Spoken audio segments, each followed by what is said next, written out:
Kumusta mga bro? So may update agad tayo sa muffler tip natin. So mula nung nakabit natin to, ang natakbo natin ngayon nasa 300 na. Pero nung umabot ng 275, natunaw na siya. Ayan o. Banda rito lang naman, hindi naman same kalala doon sa mga reviews na nabasa natin sa store niya or doon sa mga bumili na buong muffler tip yung natunaw. So yung sa atin dito lang sa gilid. So may nag-comment naman si pangalan James Del Carmen. Sabi niya pinapatong lang ata yan. So yun yung susubukan natin ngayon. So tanggalin lang muna natin tong carbon, tapos lagay natin yung stock.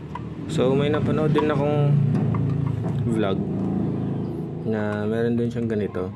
So ang ginawa niya, tinanggal niya rin kasi may nag-comment din na pinapatong lang to. And ayun, ang ginawa niya. And totoo naman, pinapatong lang pala yung kanya. Sana ganun din dito. So ayan, ayan dumi. So di na natin tatanggalin tong goma. Ito yung stock kasi.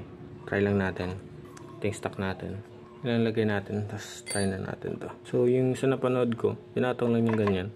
So itong atin, ayan, gandito lang. So yun yung duda ko kagabi kasi same size lang sila. So I doubt na napapatong pa to sa stock. And hindi rin naman dahil sa goma kasi hindi naman tumatama yan dito. So ayan, hindi siya napapatong. Ibang klaseng garnish pala yung napanood natin. So ito siya talagang pinapalit to sa stock. So ito yung natunaw niya na part. Hindi naman malala, hindi rin naman halata. Yun lang naman. Yung biyahe namin na 275 kilometers, hindi naman straight yun, may mga pahinga-pahinga din, tsaka balikan na yun. And yung takbo namin na nasa 60 to 90. So hindi rin siguro iinit masyado yung tambucho nun, kaya siguro ito lang. So yun, balik na natin to. So yun mga bro, binalik ko na. Ito na lang muna gagamitin natin hanggang sa masira to. And then baka pinturahan natin yung stock ng itim. Ang gusto ko lang kasi talaga yung dark yung part na to.